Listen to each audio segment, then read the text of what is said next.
각설하고 바로 시작하겠습니다. 일단 결론부터 말씀드리면 이 사회 문제에 대한 해결책을 논의할 때 정상적인 보수와 진보, 양당 체제의 역할이자 존재 의의는 과업을 완료한 후에 보수로 전향될 예정에 있는 진보와 유능한 진보의 등을 뒷받침해주는 보수의 조합이라고 이해할 수 있을 것 같아요. 제가 왜 이런 관점으로 보수와 진보를 정의하고 해석하게 되었는지 지금부터 이야기해 볼 텐데, 전문 지식 같은 게 없어도 논리만으로, 논리만으로 이해하고 납득하실 수 있게끔 최대한 쉽게 풀어볼 테니까, 사안이 사안인 만큼 이번에는 재미 1, 진지 99의 비율로 생각하시고 한번 들어봐 주시면 감사하겠습니다. 먼저 시스템이란 무엇인가를 좀 살펴보려고 해요.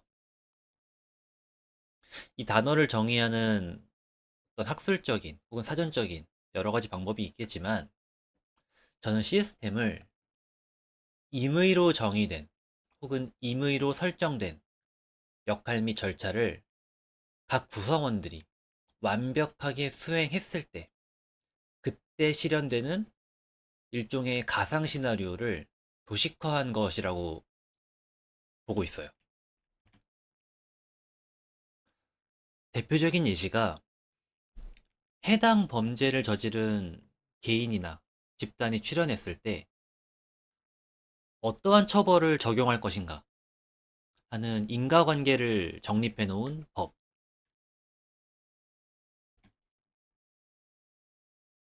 어떤 기업에 신입사원이 입사를 했을 때 어떤 직책에 있는 사람은 무엇을 가르치고 또 다른 직위에 있는 사람은 무엇을 가르치고, 그런 식으로 각자 자신의 역할을 수행해서 언제까지 이 신입사원을 1인분을 할 수 있는 직원으로 성장시킬 것인가 라고 하는 것을 정립해 놓은 일종의 교육 매뉴얼. 사회 구성원들의 활동을 유형화해서 직업체계로 분류하고, 또 그 내부 역할을 세밀하게 분류해서 어떤 지위나 직책에 있는 사람이 어떠한 절차에 따라서 어떠한 활동을 한다라는 것을 정리해 놓은 그런 조직도. 이제 이런 것들이 각자가 자신에게 주어진 역할을 수행했을 때 실현되는 가상의 시나리오를 도식화한 시스템의 하위 항목이라고 볼 수 있을 거예요. 그리고 개념적인 역할. 경찰은 어떠어떠한 사람이고 어떠어떠한 활동을 하는 사람이 경찰이다 라고 하는 이 역할을 먼저 규정하고, 그 역할을 수행할 수행자로서 각 개인들을 선택하고 발탁해서 배정하는 이런 구조 덕분에 시스템 내에서 그 역할을 수행하는 개인들은 대체가 가능해지고, 나아가 시스템은 자신의 수명을 계속해서 연장시키는 이 연속성과 영속성을 확보할 수 있게 돼요. A라고 하는 사람이 사정이 있어서 이 조직을 나가게 되더라도 그 역할을 수행할 수 있는 B라는 사람이 보충이 되면 여전히 이 조직은 문제없이 굴러갈 수 있는 식인 거죠. 그럼 정치란 대체 무엇인가? 여러 가지 정의가 있겠지만, 저는 국가 시스템의 한 일원으로서 시스템 자체를 수립하고 관리하고 개선시키는 역할을 수행하는 그런 활동 및 영역이라고 생각해요. 만약 국민이 프로그램을 이용해서 작업물을 만드는 유저라면, 정치인은 프로그램 자체를 개발하고 관리하는 운영자의 지위인 셈인 거죠.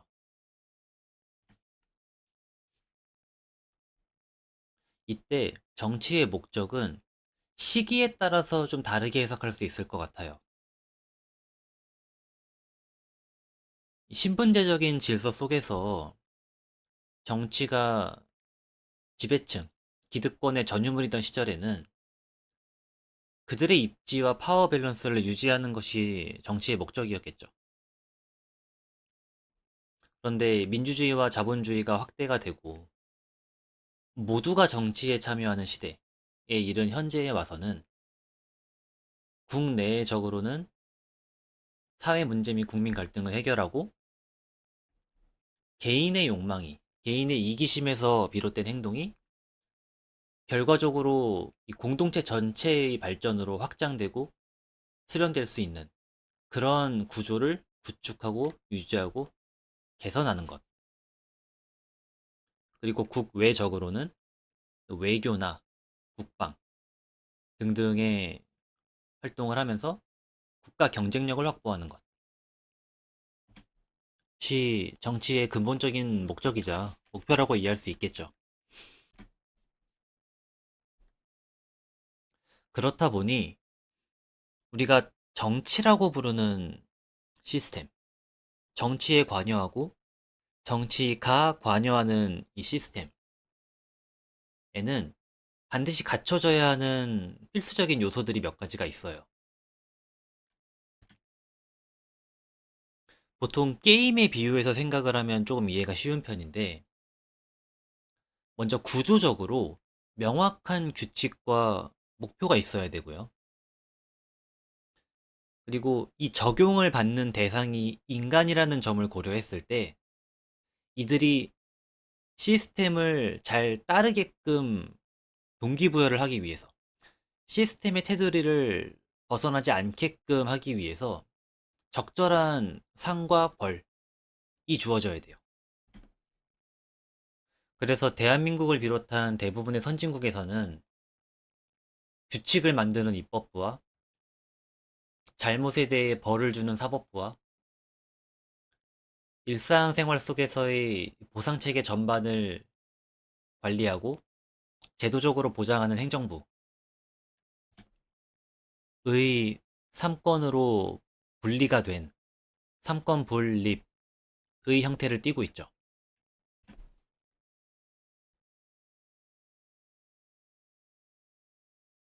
자, 여기서부터 보수와 진보의 관계, 보수와 진보의 역할 분담이 시작이 되는데, 우선 기존 시스템에 대한 이해, 시스템에 대한 고차원적이고 본질적이고 정확한 이해는 양측 모두에게 해당되는 공통사항이에요.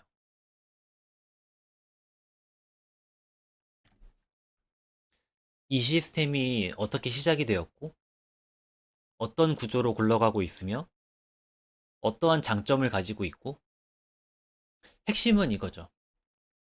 어떠한 단점도 가지고 있고, 어떠한 문제에 제대로 대처하지 못하고 있으면서 어느 부분을 개선할 수 있는가. 이 모든 것을 포함한 이해에서부터 출발을 해요. 이 단계에서는 아직 보수나 진보의 차이가 극명하게 갈라지지 않는데, 그러다 문제가 발생합니다. 이 문제는 어떤 문제냐면 반드시 해결되어야 하는 문제. 즉, 타협의 대상이나 외면의 대상이 아니에요. 보수든 진보든 양측 모두 이것은 해결되어야 한다. 우리가 적절하게 대처해야 한다. 라는데 동의가 된 문제. 그런데 참 안타깝게도 공동체 차원에서 사전에 동의되거나 합의된 그런 해결법, 그런 대처 매뉴얼이 존재하지 않는, 혹은 기존 시스템으로 이 문제를 대처하려고 하면 간접적으로, 연쇄적으로 다른 영역, 다른 카테고리의 문제가 점점 불거지는 그런 상황. 그런 상황을 마주했을 때 이 문제를 어떻게 해결할 것이냐. 그 해결법을 논의하고 제안하는 과정에서 진보와 보수의 분화가 일어나요. 어떻게든 기존 시스템, 그 틀 내에서 최대한 수습하고자 하는 방향과 기존의 틀을 탈피해서 새로운, 더 최적화된 시스템으로 진화하고자 하는 의견, 주장, 이 대립하게 되는 거죠.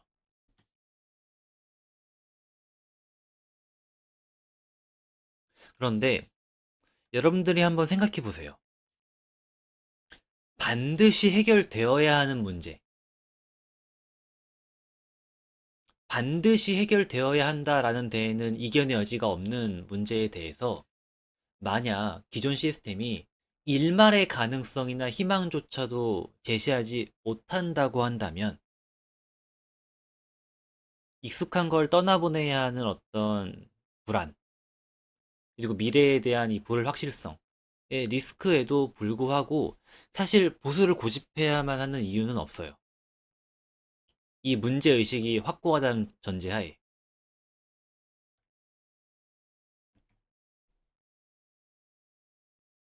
그럼에도 불구하고, 그럼에도 불구하고 대부분의 사회 문제 담론에서 언제나 다수의 보수층이 있고 그들의 의견이 결코 적지 않은 지지와 힘을 가지는 이유는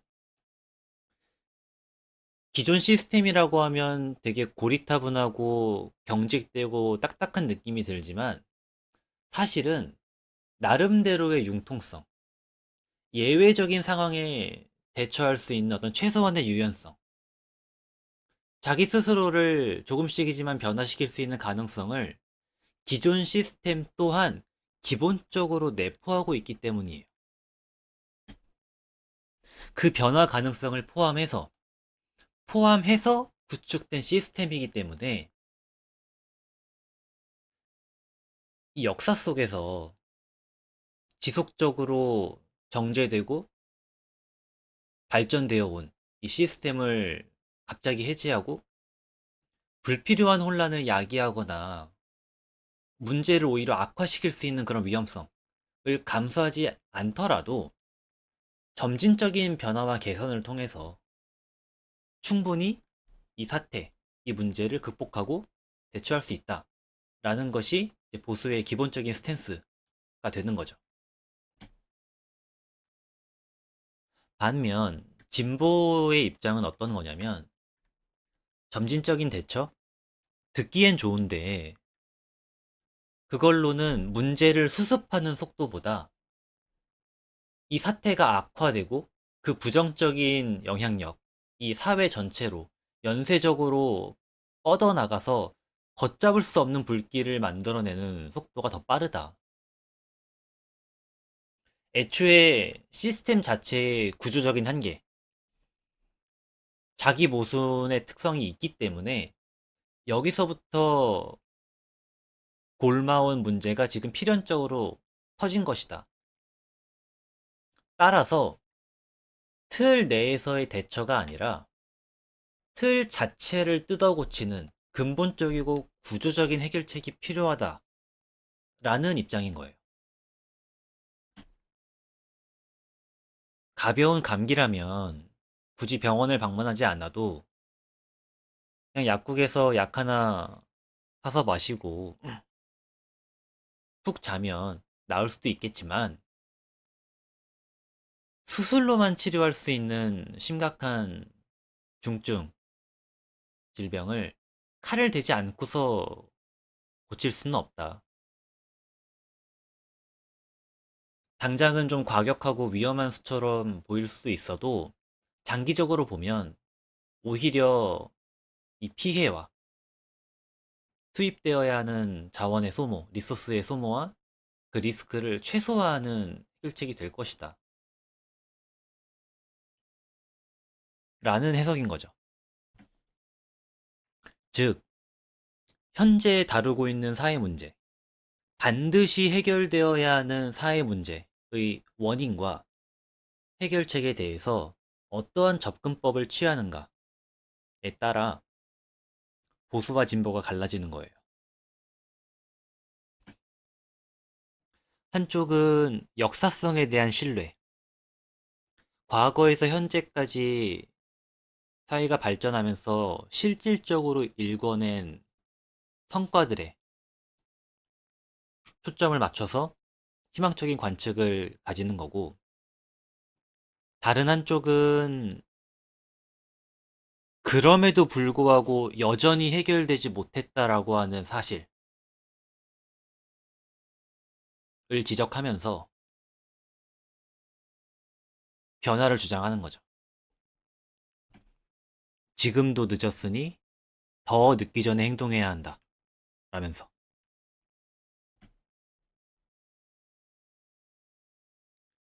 그런데 아무래도 정치적인 프로젝트나 제도, 시스템의 개혁은 기본적으로 누군가 먼저 이론을 제시하고 그것에 대해서 검토가 이루어지고 판단이 이루어지고 수용하겠다라고 해서 실행이 되면 그제서야 결과가 나와서 처음에 이론을 증명받는 요 타임라인.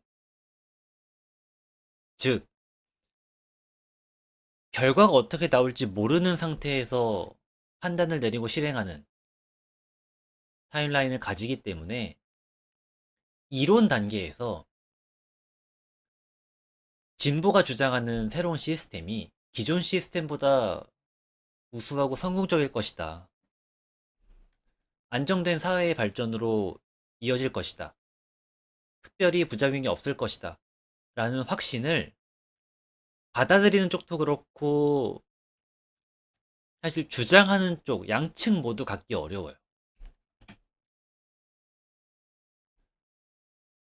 설령 누군가 이론상으로 정말 완벽한 상위 호환의 시스템을 구축하는데 성공하고 거기에 확신을 가지고 있다 하더라도 그 유용성과 적합성을 상대방과 국가 공동체, 즉 아직 그런 아이디어를 스스로 낼 만한 능력이나 지식을 갖고 있지 않은 사람들에게 전달해서 국민적인 동의와 지지를 얻어내는 것은 별개의 문제죠. 그렇다 보니 문제의 난해함, 사회 문제 자체가 가지는 난해함, 또 미래에 대한 불확실성, 정확하게 정보를 전달하고 설득을 해서 동의를 이끌어내는 이 과정에 동반되는 어려움, 그리고 변화로 인해서 어떠한 문제가 발생했을 때, 예상치 못한 부작용이 발생했을 때, 혹은 상황이 더 악화됐을 때, 이것을 어떻게 책임질 것인가 하는 문제와 같이 넘어야 될 벽이 너무 많아서 보통 보수와 진보로 의견이 갈라지는 사안에 대해서는 초기에는 보수 측이 좀 우위를 점하는 경향이 있어요. 그것을 고도로 발달한 지성과 치밀한 준비와 연구와 현실성 있고 매력적인 대안으로 극복하는 데 성공하면 인간의 본능적이고 집단적인 이 두려움을 억제하는 데 성공한다면 그럼 진보의 의견이 수용이 돼서 시스템 내의 변화가 아닌 시스템 자체의 변화를 이끌어내는 결과로 연결되겠죠. 그리고 진보는 애초에 이 시스템을 새롭게 인스톨할 때 현 시점에서는 적어도 현 시점에서는 이것이 최선이다. 이것이 가장 완벽하다. 라는 자신과 확신을 가지고서 변화를 주장하고 그 과업을 완료한 것이기 때문에 새로운 시스템이 인스톨된 이후에는 누구보다도 적극적으로 이것을 지키려고 할 거예요. 즉, 진보는 자신의 과업을 완료한 이후에는 누구보다 굳건한 보수로 전향이 될 가능성을 가지고 있는 거죠.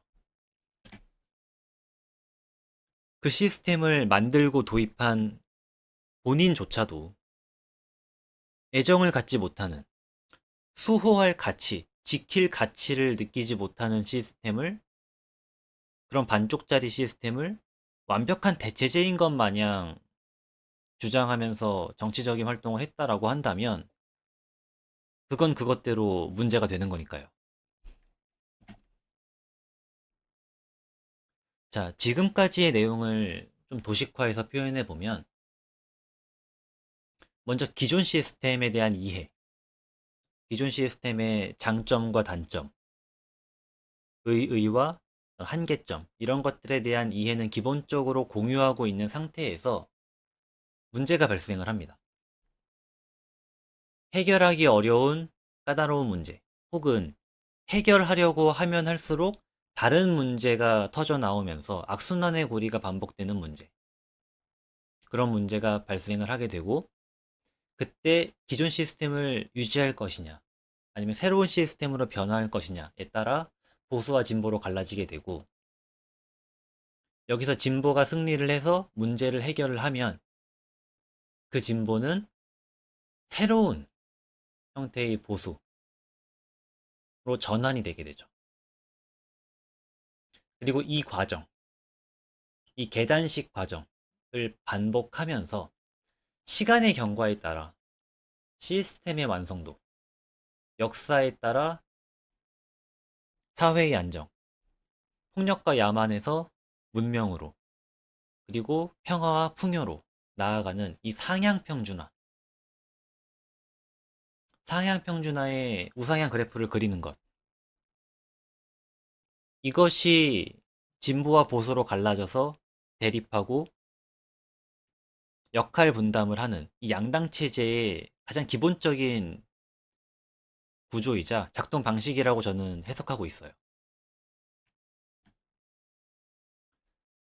그리고 아무래도 상대적으로 쉬운 문제들이 먼저 해결이 되고,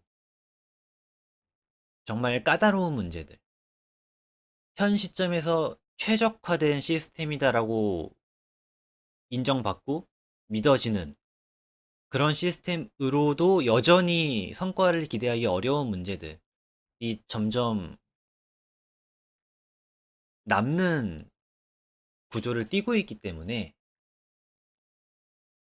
아직 해결되지 않은 잔여 문제의 복잡성과 그 해결 난이도는 점진적으로 혹은 기하급수적으로 상승하게 될 것이고,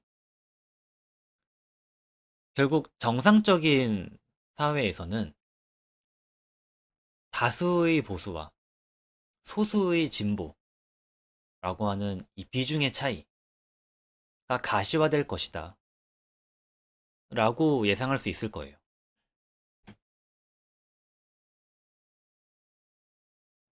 그렇다면 민주주의 사회에서 여전히 해결되어야 하는 사회 문제들이 많이 있는데, 다수결의 원칙을 기본으로 하는 민주주의 사회에서 다수가 되어버린 보수, 보수 집단, 보수 의견이 가지는 의의는 무엇인가에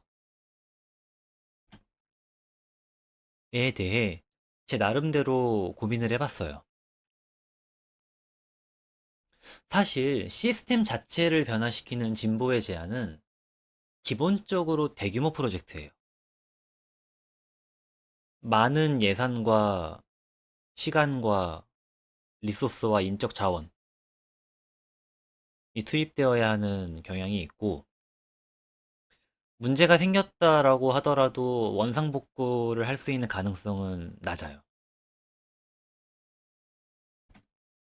때문에 자칭 진보 세력, 자칭 진보 의견이다라고 이야기하는 그런 여러 발언이나 주장들 중에서 진짜랑 가짜, 정말 현실성이 있고 정확한 상황 판단에 기초한 주장과 그냥 허무맹랑한 공상적인 이야기, 철저하게 검증하고 구분할 필요성이 있는데, 저는 이것이 다수가 된 보수의 역할이자 존재 의의가 아닌가라고 생각을 해요. 예컨대 정치 활동에 참여할 수 있는 구성원들을 크게 네 가지로 분류할 수 있다면, 능력 있는 진보는 그 국가, 그 사회의 다음 5년, 10년을 책임질 리더의 역할을 하고, 자각이 있는 보수는 이 능력 있는 진보와 혼자 착각하는 진보를 구분하는 감독관이자 시험관이자 장애물의 역할을 수행하는 사람들이다. 그래서 굉장히 낯설고 새롭고, 그렇기 때문에 다분히 걱정하게 되는 그런 어떤 진보들의 제안에 마땅히 해야 할 질문과 비판들을 던지면서, 결과적으로 이 정치사회 엘리트와 일반 대중들을 지적으로 연결시켜주는, 그렇게 함으로써 사회 구성원들 간의 전반적인 어떤 심리적인 간극이나 거부감을 해소하고, 앞길을 터줘야 될 사람들은 앞길을 내주고, 등을 받쳐줘야 될 사람들은 등을 받쳐주고, 막아서야 될 사람들은 딱딱 막아서면서 이 사회의 어떤 합의와 질서의 주축이 되는 그런 방식으로 다수 보수의 존재를 정의하고, 정치 시스템을 가다듬는 것이 정상적인 사회에서, 정말 교과서적인 의미의 민주주의 사회에서 우리가 추구해야 할 방향성이 아닌가라고 생각을 합니다. 최종 요약을 하자면, 정상적인 보수는 문제의식과 기존 시스템의 한계를 자각하고 있지만, 이것을 어떻게 극복하면 좋을지에 대한 구체적이고 혁신적인 대안은 아직 가지고 있지 않은 집단이라고 정의할 수 있을 것 같아요. 때문에 이들은 진보의 어떤 천재적인 아이디어에 그 누구보다도 관심이 많고, 수비적인, 때로는 공격적인 질문들을 던지면서 그들의 이론이 얼마나 완성도가 있는가, 그들이 제시하는 대안이 얼마나 가능성이 있는가를 검증하고자 하고, 그렇게 함으로써 무능한 진보는 쳐내고 유능한 진보를 남겨서 이들에게 대한민국의 다음 5년, 10년을 맡기는 역할을 수행한다고 이해할 수 있고, 정상적인 진보는 여기서 한 걸음 더 나아가서 혁신적인 대안을 제시할 수 있는, 그런데 이 대안이라는 것이 허무맹랑한 헛소리가 아니라 객관적인 근거와 정확한 상황 판단에서 도출된, 그렇기 때문에 적극적으로 상대방이나 대중들에게 정보를 전달하고 자신의 이론을 이야기하는 것에 거부감이 없고, 합리적인 설득의 결과로서 새로운, 더 나은, 보다 우리 사회에 적합한 최적화된 시스템을 확립한 이후에는 이것을 지키기 위해 보수로 전향될 수 있는, 즉 자신의 과업을 완료한 이후에는 보수로 전향될 예정에 있는 집단이라고 정리할 수 있겠죠. 결국 보수냐 진보냐의 차이는 성향이나 소속 집단에 의해서 구분되는 것이 아니다.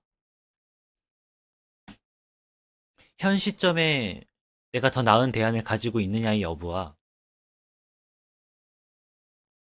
해당 사회 문제에 대해서 내가 어떤 해석과 접근법을 가지고 있는가에 의해 갈라지는 것이고, 정상적인 사회에서는 이 같은 이성적이고 합리적인 판단에 근거해서 보수랑 진보가 나뉘어야 한다.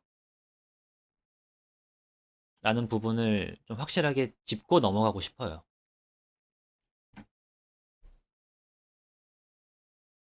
우리가 정치에 대해서 이야기를 할 때 정치 성향이라는 표현을 자주 쓰는데 가만히 생각해 보면 이건 굉장히 이상한 단어예요. 왜냐하면 공동체에 대한 의무와 책임이 뒤따르는 이 정치적 판단, 굉장히 어렵고 중요한 판단을 하는데 이성적이고 합리적인 고찰이 아니라 성향에 따라서 결정을 한다? 비유하자면 첫인상으로 그 사람을 판단하는, 그 사람은 어떤 사람일 것이다라고 단정 지어버리는 행위나 마찬가지인 셈이고, 주관으로서 객관을 덮어 씌워버리는 그런 사고회로가 돌아갔다는 증거이기도 해요.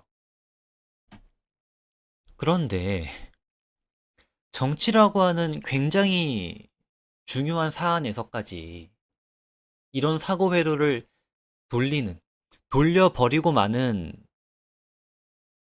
인간이라는 건 선입견이나 이중잣대, 내로남불식의 태도, 나에게 유리하냐 불리하냐에 따라서 현실이나 역사까지도 왜곡할 수 있는 그런 식의 행보를 보이거나 그런 식의 태도를 가시화할 위험성을 가지고 있는 사람이란 뜻이거든요.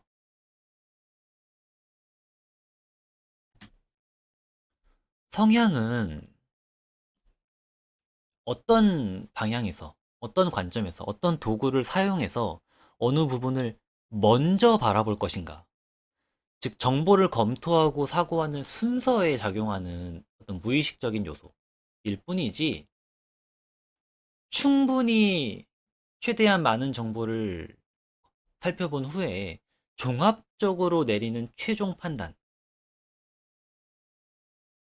이 최종 판단에 있어서는 그다지 결정적인 역할을 하지 못해요. 그리고 성향은 순서에는 영향을 미치지만 최종 판단에는 영향을 미치지 못해야 해요. 그게 정상적인 판단이고, 민주주의 사회에서, 충분히 성숙한 민주주의 사회에서 소위 말해 시민이라고 하는 지위, 권리를 누리는 사람들이 기본적으로 갖춰야 하는 소양이다.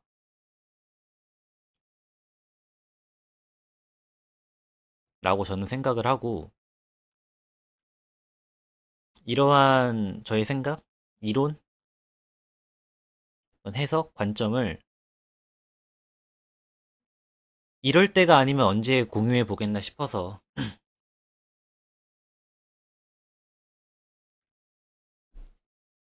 오늘 한번 좀 진득하게 이야기를 해봤습니다.